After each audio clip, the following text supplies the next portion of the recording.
I would like to welcome everyone here this afternoon, including those who are watching over their computer on the internet. My name is Albert Johnston. I'm the chair of the Saskatchewan Rate Review Panel. We are hosting the meeting today as part of our mandate to seek public input and to provide information to the public with respect to the rate application from Sask Energy, which includes both a commodity and a delivery rate increase. As part of this meeting, there will be a presentation by representatives from Sask Energy with an opportunity for people to ask questions, either live for people that are here or over the internet. And there's an email address that has been provided for you to be able to do that. With that, I will turn it over to Marc Guillet, President and CEO of Sask Energy, and he will introduce their presentation and the people that are here from Sask Energy to participate. So, Marc? Just a couple things to start the meeting. Is it working? I think you need to, Okay, I'll go up there then. Just to start off on a couple things with Sask Energy, a couple that we do for starting a meeting. We'll start off with a land acknowledgement. We are acknowledging that we're on traditional lands referred to as Treaty 6 territory, the original lands of the Cree, Dakota, Nakota, Saulteaux, Stoney, and home of the Métis. We respect and honor the treaties and are committed to moving forward with Indigenous nations in the spirit of reconciliation and collaboration. And before I introduce who I've got with me here today, the other thing that we do, one of our main values at Sask Energy is safety. So I'll just start with the safety moment. And the safety moment I was going to share today is, we just had a beautiful day here yesterday. The weather was so nice, but we were seeing the days where the starting to get a little darker. Unfortunately, we're to that time of the year, and so we start to go to work in the dark, and soon it'll be going home in the dark too. One of the things that we do as citizens, most of us that don't really appreciate, is one of the most dangerous things we do is drive in the city. So the safety moment I was going to share is just a reminder for people when they are driving and that, don't assume that your headlights are on just because your dash is lit up. There's often times where I've seen driving in the morning where you have someone in front of you that has no tail lights on whatsoever, and even if it's a clear day, all of a sudden there's a vehicle there. So when you get in, your vehicles may or may not have automatic headlights. Just have a look at your dash and see if you see most of them have a little indicator that says that the headlights are on. So just double check, or else just check your dial to make sure you have headlights so that you actually have tail lights that are working also. So that was a safety moment I wanted to share today.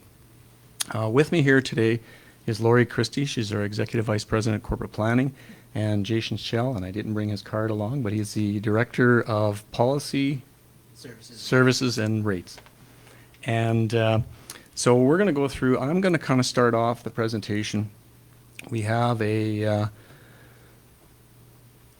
just start off with a little bit of what our agenda is going to be, and I'm going to start off with a little bit of a background, just setting the context for where our rate application is. And then I'm going to turn it over to Lori. She's going to go into the delivery service rate application details. And then we'll talk a little bit about commodity. Jason will take that portion. And then Lori will wrap up here with the customer bill impact. So I'm going to start off with just talking about what's our customer profile for Sask Energy. We have four main customer groups. We have about a little over 400,000 customers in total is what we have on the delivery side. Our largest customer base is our residential. That's about 362,000 residential customers.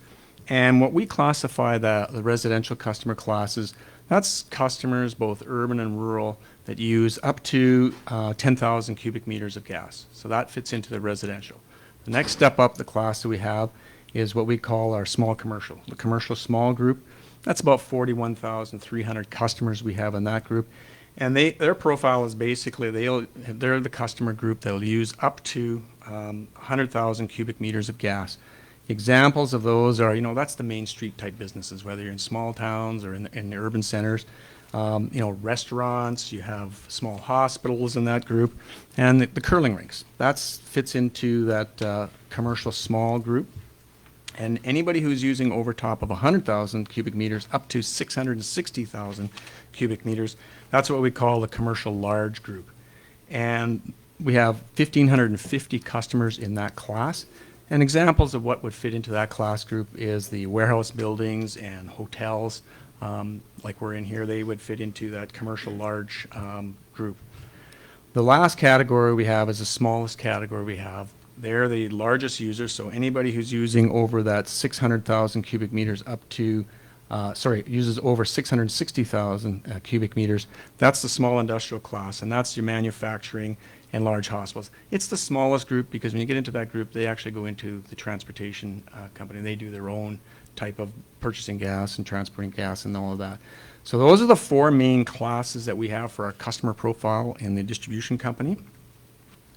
The next slide here that I have is just basically to try to set some context for Sask Energy. This is a slide that the Canadian Gas Association has put out, and it's basically all of the distribution companies across Canada that are set out here. So by province, you can see each of the individual ones. I'm just going to point out a couple things on this particular slide. Is you can see where our in Saskatchewan, that orange delineation is basically where we have all of our distribution pipe. And we have over 70,000 kilometers of distribution pipe that we use in our distribution company. To put that into context, if you think of the circumference of the Earth is about 40,000 kilometers of pipe. So in Saskatchewan, we have just about enough pipe on the distribution side to go around the circumference of the Earth twice.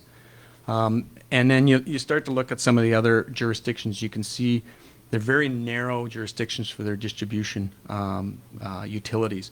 But that's basically what I was just wanting to show in this particular slide, to just give that visual of the area that we actually cover in Saskatchewan. And we say that, that's a little over 90% of that populated area that we service right now. I'm going to get a little more into specifics of Sask Energy when we talk about our delivery service rate. So when Lori and Jason start to get into discussions, and more so on Lori's side, just keep that visual in mind about how much pipe and area that we cover off. As I said, we have a little over 406,000 customers are located, and that orange area that we had was 380,000 square kilometers of service across Saskatchewan. It's a bit of a busy slide. What it's trying to depict is also to look at, the amount of pipe you have versus the number of customers you have, and keep that in mind in context when you start to think about cost and the costs about how we're managing costs for our customers. If you look at our customer base, as I said, it's a little over 400,000 customers, and that was over 70,000 kilometers of pipe. So when you do the math on that, that brings you basically, it's 6 customers per kilometer of pipe. When you start looking at some of those eastern utilities, you take Enbridge, for instance. You can see on the slide there where the graph goes way up. They've got over 2.1 million customers, but you look at the amount of pipe they have is 40,000 kilometers. So what their distribution is basically, it's 51 customers per kilometer of pipe. When we look to our neighbors to the east, Central Gas, Manitoba, they've got just a little over 12,000 approximately of kilometers of pipe and 291,000 customers. The important piece is that they've got 27 customers per kilometer of pipe as comparison to Saskatchewan.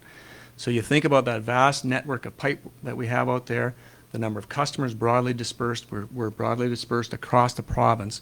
That kind of sets the context for when we start looking and getting into a little bit more detail about the costing and how we're managing costs and things like that.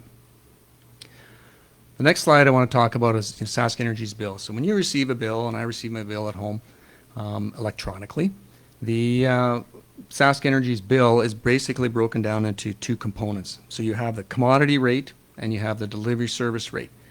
And what that makes up is the piece is that 38% of the bill is the commodity rate. And that's basically a charge that's cents per cubic meter. So that's paying for the actual gas itself.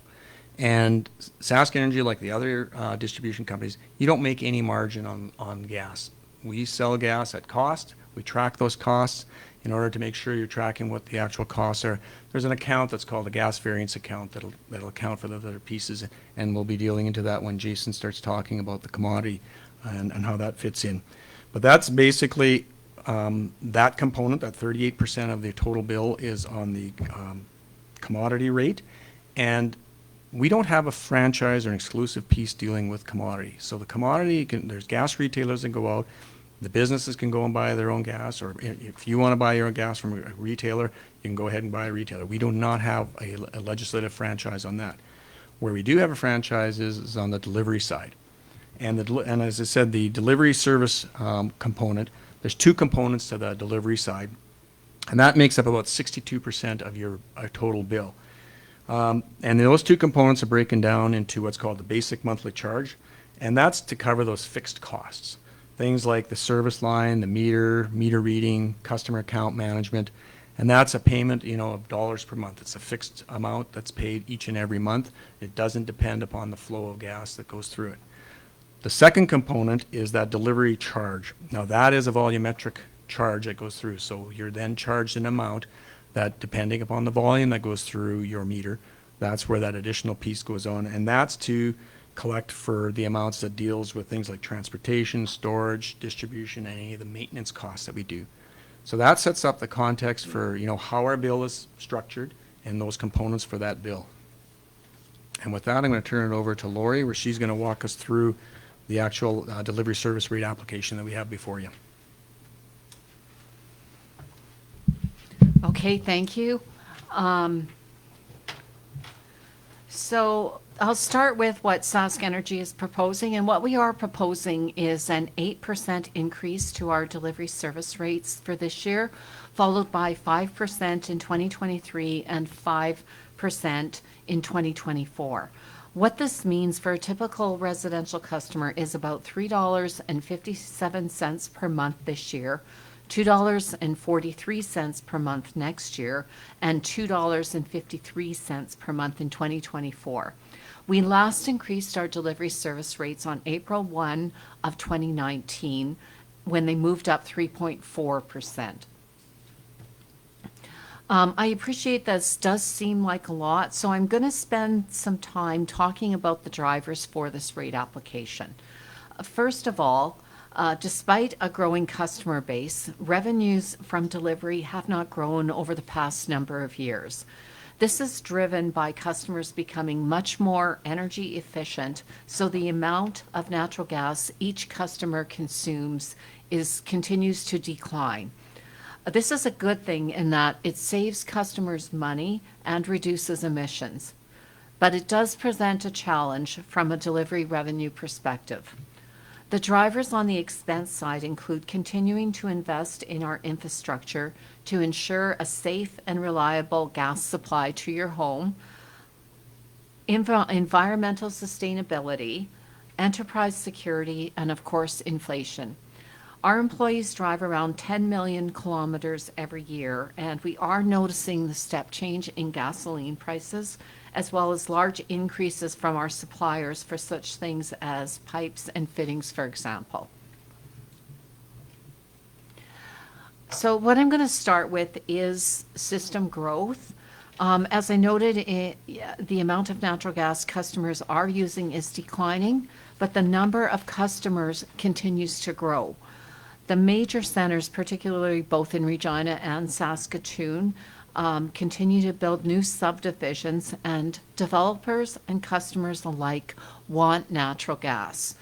It remains the most affordable source of energy, and so over the next 3 years, we are spending an average of $38.5 million on system expansions. Then from a reliability or risk management perspective, we are also spending an additional 50 to 55 million each of those years on risk management. The types of activity in risk management include things such as our service upgrade program.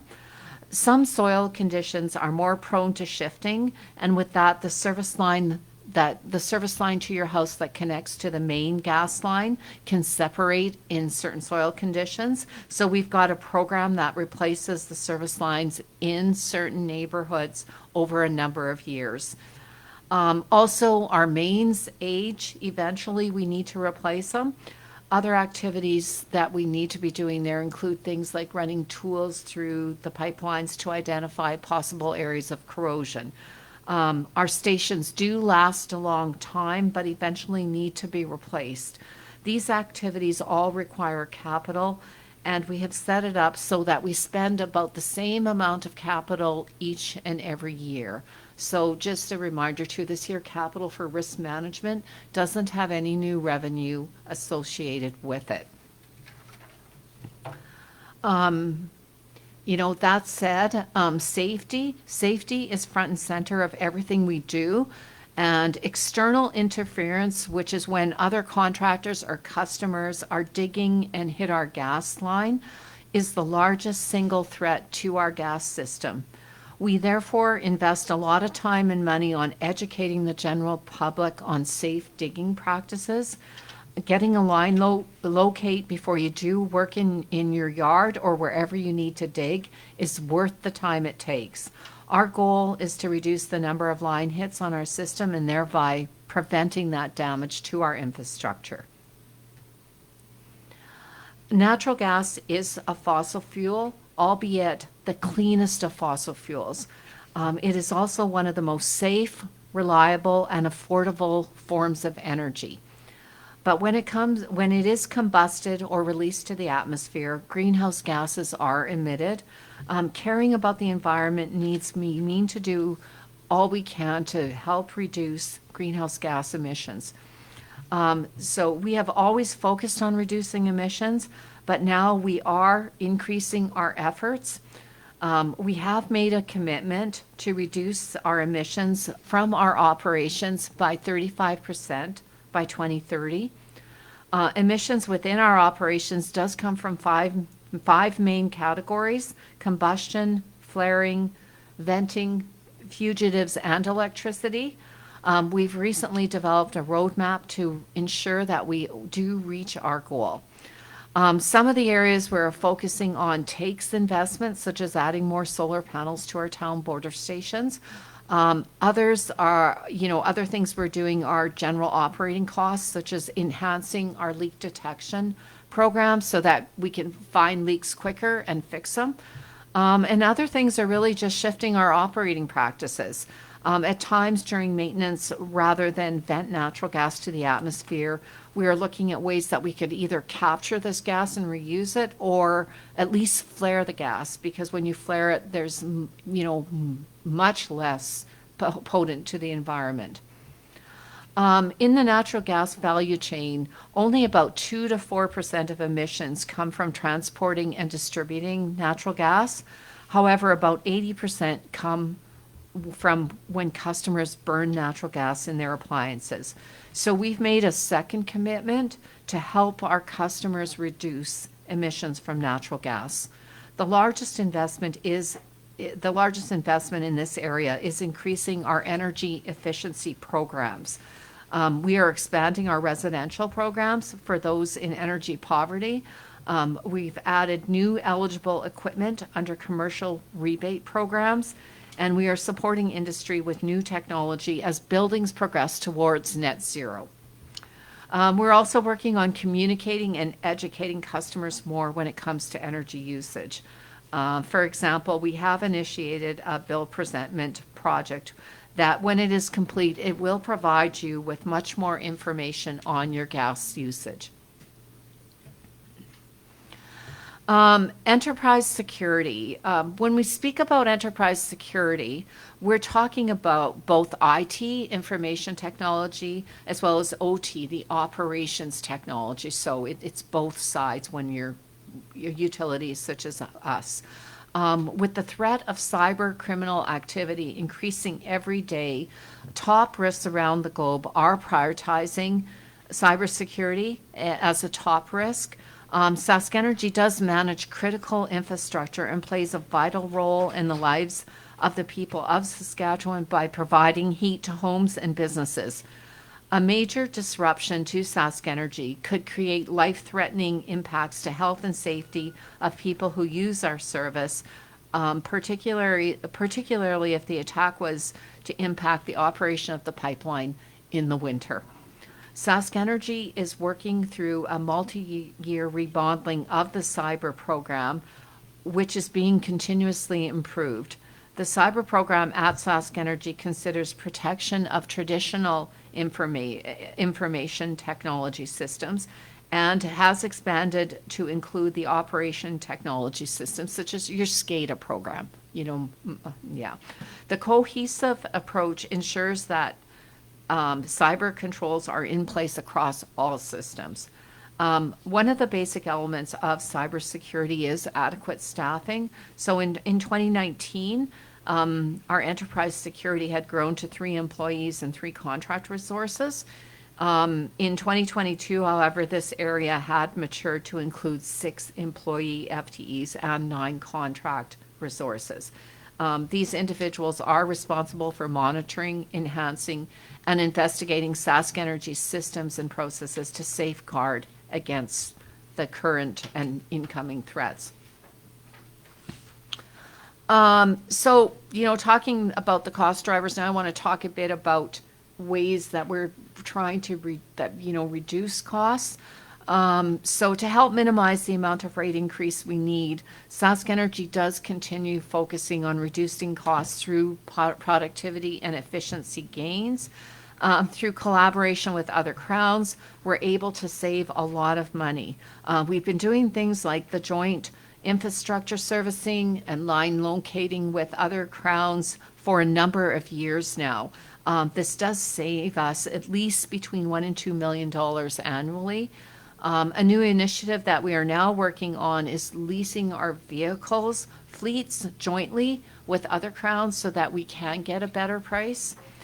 Then looking at through the lens of business process changes, GIS or Geographic Information System mapping has made many of our processes so much more efficient. For example, when a customer wants a high-level quote on getting natural gas service, you can now just go to the website, click on the map, and it will give you a ballpark quote. Prior to that, potential future customers had to phone Sask Energy and get through to one of our reps and have someone go look and see what, it was a much more manual process.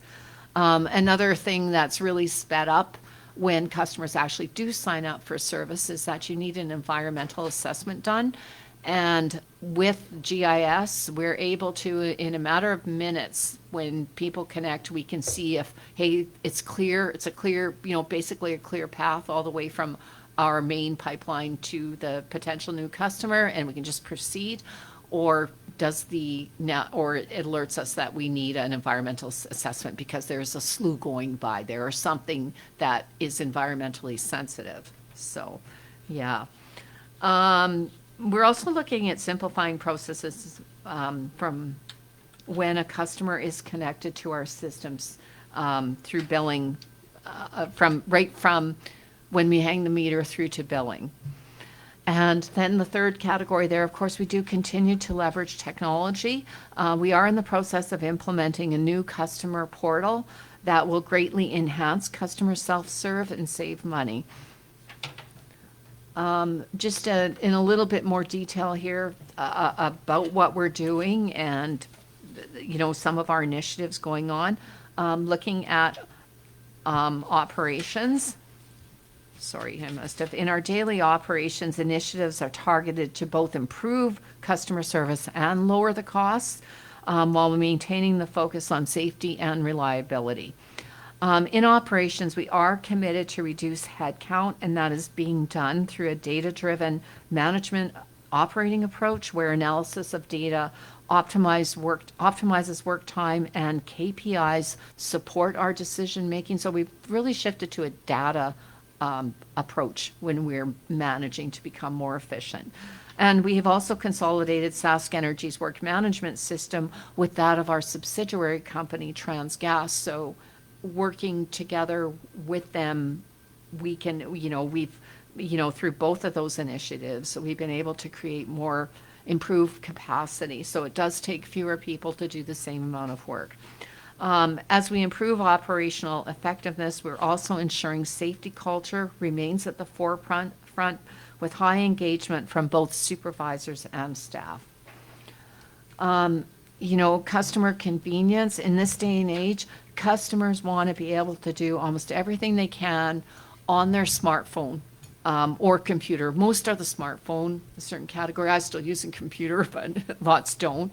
To respond to this, we're modernizing the customer portal that I mentioned earlier for our website, which will allow us to streamline processes and add automation to what is currently manual tasks. Customers will be able to update their account information, have more digital payment options, and be able to see their billing usage. It's going to be especially efficient for property owners in that they'll be able to self-manage tenant changes. Right now, it is a very manual, long process when we're dealing with landlords, and that will all be set up to be automated. We're also working with online appointment booking where customers can book their appointments for things like meter exchanges rather than phoning a customer service rep. So both the customer portal and the online booking will allow us to reduce staff. Our customer contact center is also evolving as we employ, again, more data-driven management, technology utilization, and provincial scheduling. Construction. When it comes to construction, we're always seeking continuous improvement. A few years ago, we spent a lot of time streamlining the construction process, including scheduling, and it did have a substantial decrease on costs. Despite rising costs associated with supply chain issues over the past year, inflation, wage pressure, we were able to reduce the average cost of our service replacements, for example, those service lines I was talking about to the houses, to $4,559 per site, which is a 10% reduction from the previous year. Within our new facilities, just outside Regina, we now have the capabilities to fabricate more of our materials that we require that had previously been contracted out. So all in all, our hourly construction costs over the past year have declined 7.5%. Like operations, safety remains the top priority. With the changes we made to the construction processes, we have also elevated our commitment to safety, with management dedicating more time to crews in the field, increasing the time for safety reviews and shared safety learnings. So as Mark mentioned earlier, the delivery rates really are the cost to run our business. So by the end of year 3, if approved, rates will increase an average of $59 per year, and that's if all 3 rate increases proceed. From strictly a delivery service rate perspective, our rates will still be competitive with, other utilities across Canada. And I do want to point out that this assumes all the other utilities will stay at their current rate, that no one else will do an increase in the next 3 years, just to be conservative looking at that. This slide details the average monthly increase by rate class for each year of the application. The first year is the largest increase, and you can see there that for residential customers, it is an 8.1% delivery increase. But the impact on the total bill is about 5%. Just a reminder, that bill is made up of those 2 components, delivery and commodity. So an 8% increase doesn't result in the same impact as your bill. You also may have noticed that each rate class is receiving a slightly different rate increase.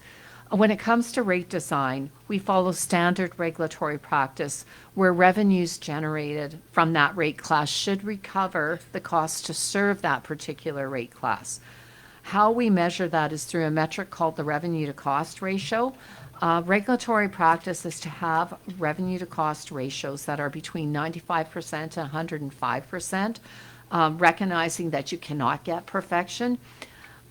Based on our models and the recommended changes, each rate class will remain within this acceptable range. So what I'm going to do now is I'm going to turn the presentation over to Jason Schell, and he'll give you some details on our commodity rate application.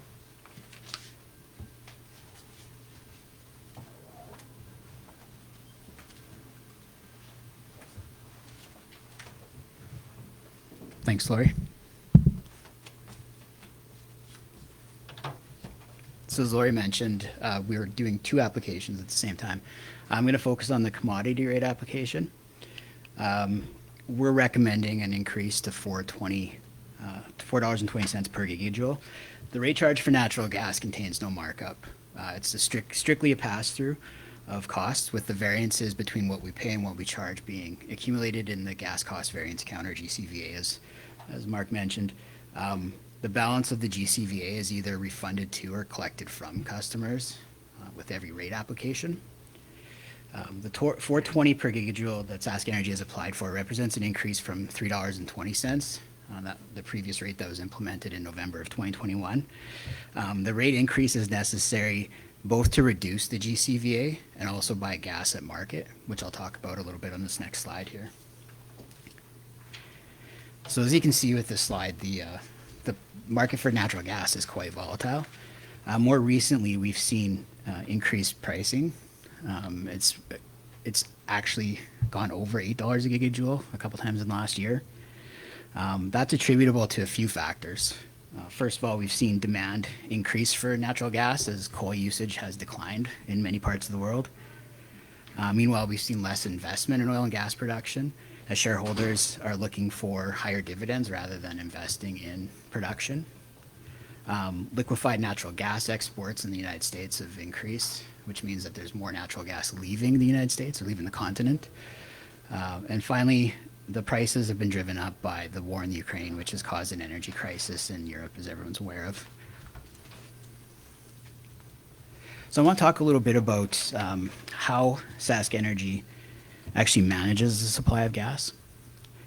Roughly 90% of the 60 million gigajoules that we'll purchase this year will come from Alberta, and that portion of gas purchased from Alberta has increased over the years as Saskatchewan production has decreased. Sask Energy buys the same amount of gas every day, and we inject excess gas into storage in the summer when demand is lower. And this approach allows us to ensure that we have adequate supply in the winter when demand goes up to heat homes and businesses. When more gas is needed, we're able to withdraw from storage facilities and get it on the distribution system. So now we'll talk a little bit about how Sask Energy manages the price risk associated with purchasing gas. One of Sask Energy's objectives is to maintain rate stability and competitiveness. In order to achieve this, Sask Energy has a commodity price risk management or hedging strategy that locks in the price of natural gas for purchase in the future.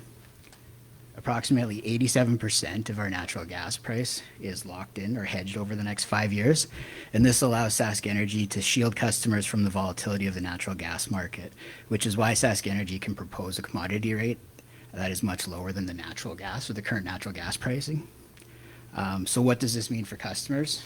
Well, it means the lowest commodity rate in the country. As you can see from this chart, there are customers in other regions that are paying more than double, or currently paying more than double the price for natural gas that Sask Energy charges.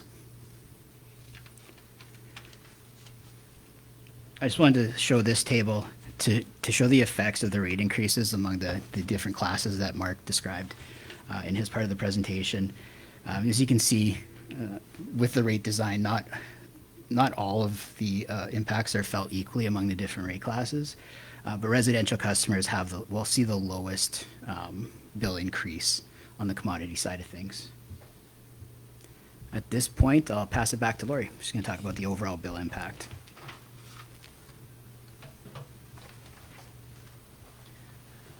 Okay, thanks. So as noted throughout the presentation, the bill is made up of both your delivery service and commodity rates. And this slide does summarize the impacts of both components, with the commodity rate and change in natural gas being the largest component. Over the 3-year period, the average residential customer would see an increase of $16.91 per month. However, I do want to point out that we do review our commodity rate annually, if, and sometimes even twice a year. If natural gas prices change substantially, or we will definitely adjust our rate either higher or lower, depending on how our forecasted costs look. Having it balance in the GCVA also impacts the rate.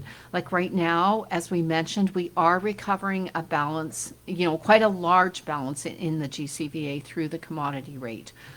When that is recovered, along considering the hedges that we have in place that Jason just mentioned, there is a high probability that we could reduce the commodity rate. That said, unless natural gas prices spike again, like really move higher, like for example, right now winter is trading just over $6, 6 to 6.20 a gigajoule, and next summer about 4.40, 4.50.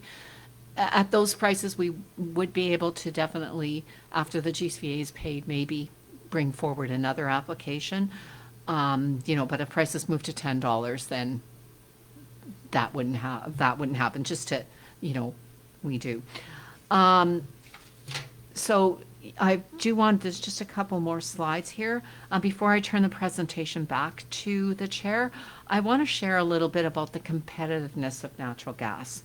Most residents in Saskatchewan use natural gas for both heating their home and water heating.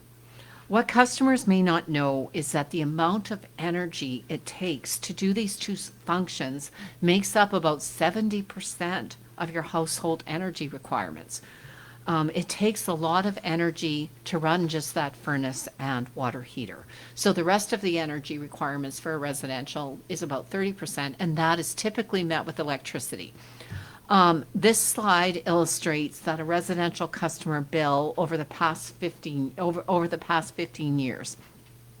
As you can see, we can lower your bills through lower natural gas prices, like it is a pass-through. So when prices drop, the commodity dropped as well, and it goes up, the commodity goes up.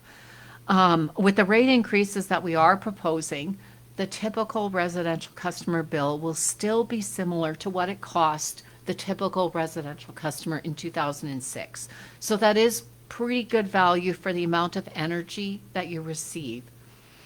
However, if it feels like your energy bills are higher, it's because they are. Beginning on April 1, 2019, the federal government introduced the carbon tax, or levy as it's formally referred to, shown in the dark purple here. The carbon levy is applied against fossil fuels and escalates each year. There is also GST charged on that carbon levy, so your taxes are all moving up with it. So right now, these taxes make up 25% of your bill, over 25% of your bill. So if your bill is $100, $25 is going to taxes. In 2024, the carbon levy and taxes is going to make up about 34% of a residential customer bill. So the best way to lower your bill is through energy efficiency. I know I said earlier in the presentation, when I was talking about delivery rates, that the pressure of declining use per customer. However, looking at the big picture, for a residential customer, only about half of their bill is that volumetric delivery charge. The rest is the basic monthly charge. So when you do convert to a high efficiency furnace or change out your windows, do something to reduce your gas consumption, less revenue is generated through that volumetric delivery charge. The basic monthly charge remains the same, but you are saving on the commodity rate. It's just a pass-through for us. So, it's a good thing to use less natural gas, and you're also saving on that federal carbon levy. So it is a big win, all things being said, with energy efficiency. So I do appreciate that increases are never easy. But in closing, I just want to, demonstrate here that, Sask Energy does continue to have the lowest residential gas bills in Canada. With that, I'm going to turn the meeting back over to you, Mr. Chair.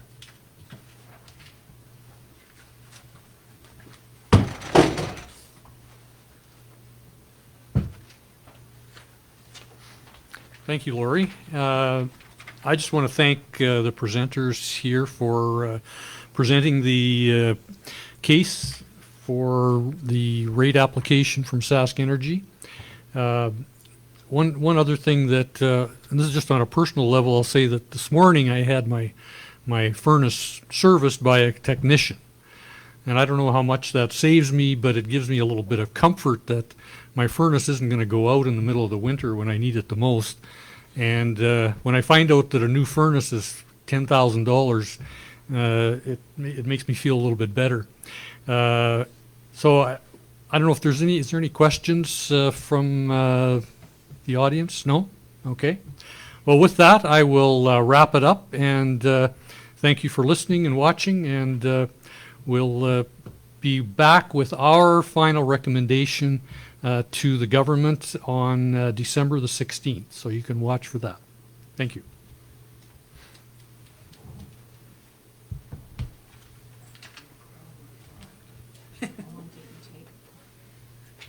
Thanks, Al.